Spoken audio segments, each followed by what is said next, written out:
What's up, guys? Welcome to the channel. Here we are with the reaction video to which country really leads Europe. Hint, it's not Germany. If I had to figure out which country really led Europe and it's not Germany, I guess my best guess is going to be France. That's just going to be my best guess. But I guess we're about to find out. Before we do, if you happen to enjoy, please don't forget to subscribe to the channel. Let's dive right in. Which EU country holds the most power? Could it be Germany with its economic dominance, France with its military capabilities, or even Hungary, leveraging its influence within international organizations through strategic maneuvering? To determine what we mean by power, we've outlined three distinct criteria that we'll use to measure a country's strength on the world stage. Okay. The first is a country's economy.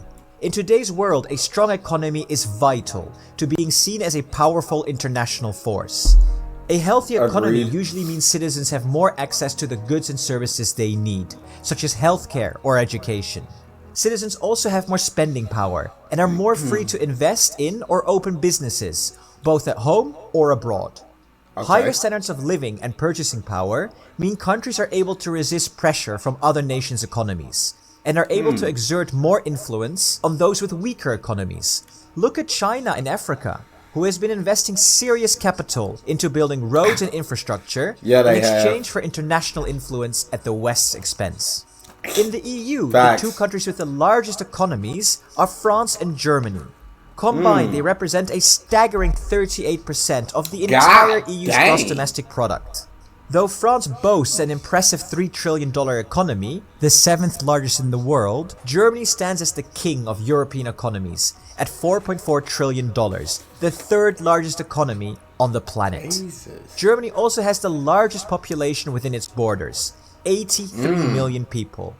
Not only that, Germany's national debt to GDP ratio was far lower than France's in 2023. Well, now that we watching this video, is the hint? Is you lied to me about the hint? Are we sure that it's not Germany? Because the more I'm listening, the more that the numbers are saying it's Germany. So are we absolutely positive?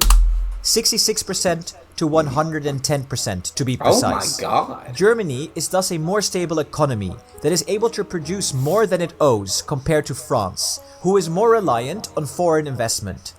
Overall, the Germans are more able to throw their economic weight about the world stage. But a strong economy doesn't tell the whole story either.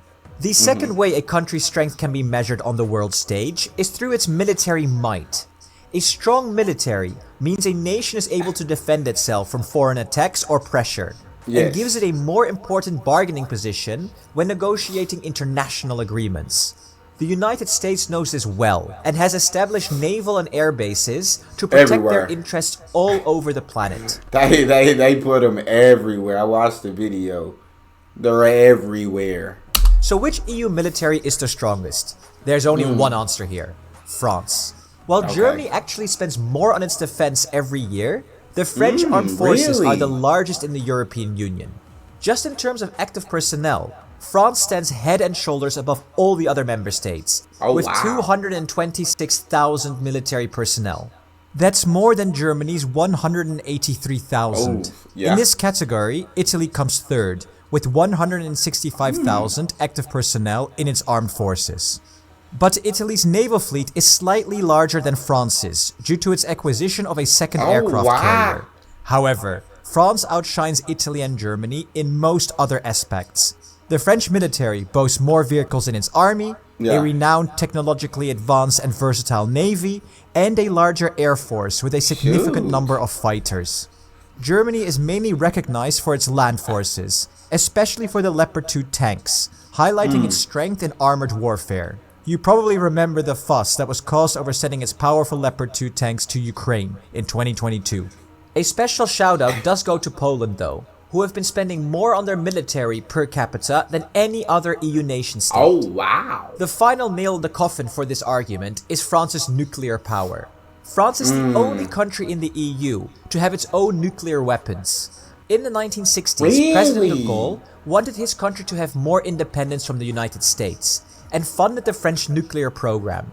America wasn't happy. but France course. now has full control over its nuclear arsenal.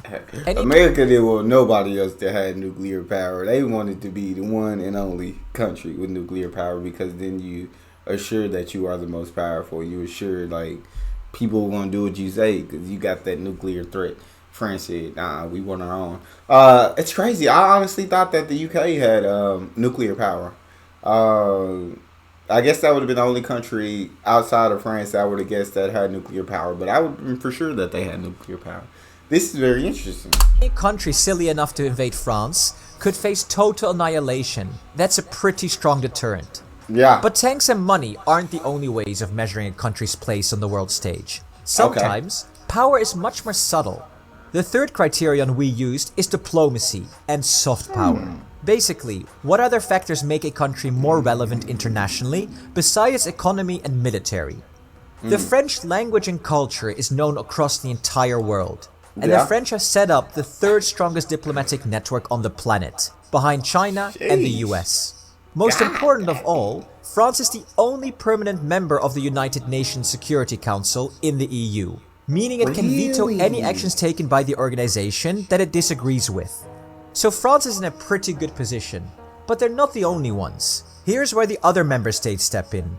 One country you might be surprised to hear that holds a lot of strategic importance is Belgium. Why? Well, because all of EU's key institutions are located in the city. So are we talking about the EU? Or are we talking about Europe in all? So could UK? Because I now hear him say EU. So could UK have nuclear power? But since they are not a part of the European Union anymore, then they're kind of leaving them out of the conversation?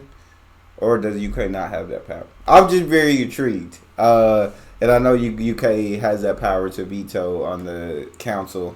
But he mentioned France is only one of the European Union. Belgium. Why? Well, because all of EU's key institutions are located in the city of Brussels. Oh, the wow. European Commission, the European Parliament, and the Council of the EU. Dang. On top of those three, Brussels is also home to the NATO headquarters, giving the country more relevance on the Really? international stage.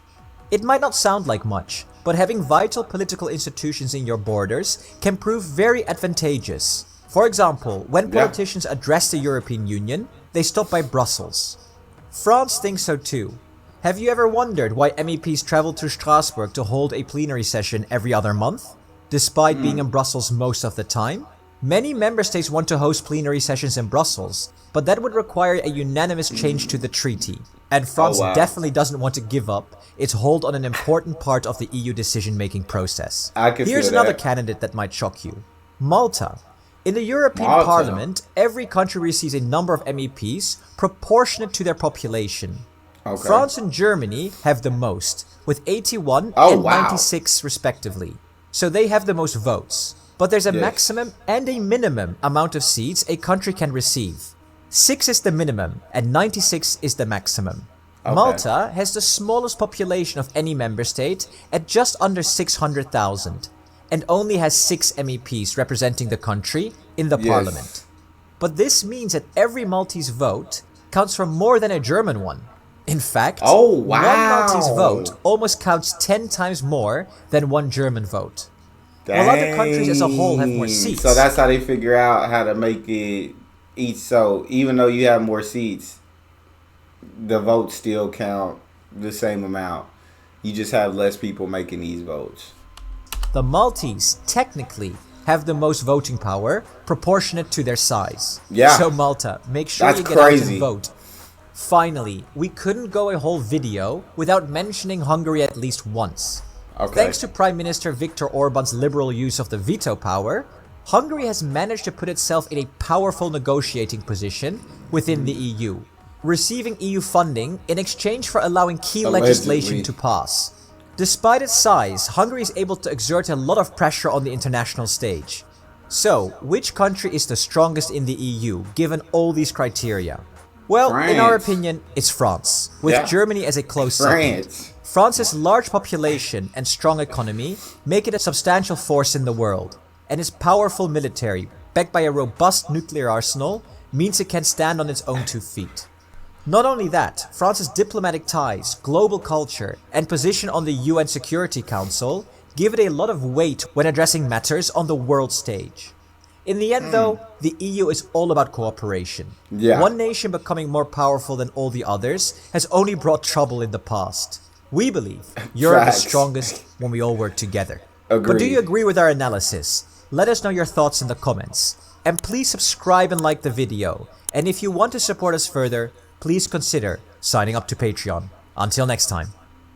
I would love to hear from you guys. What do you guys think about which country is the most powerful in Europe or has the most influence in Europe? Do you guys think Germany could lead Europe, or do you agree with his information that France would be the leader if you were just pick one country in Europe? At the end of the day, I agree with this final statement when he said European Union is all about cooperation. It's all about all of these countries working together to do what's best for Europe. And so it's not about one country having more power than the other. But if we did have to break it down to that, do you agree with his analysis that it's France will be the leader and then Germany would be right behind them? Got to hear your thoughts in the comment section. If you happen to enjoy that, please don't forget to subscribe. Get a video a thumbs up so it gets suggested. I'll see you guys next time.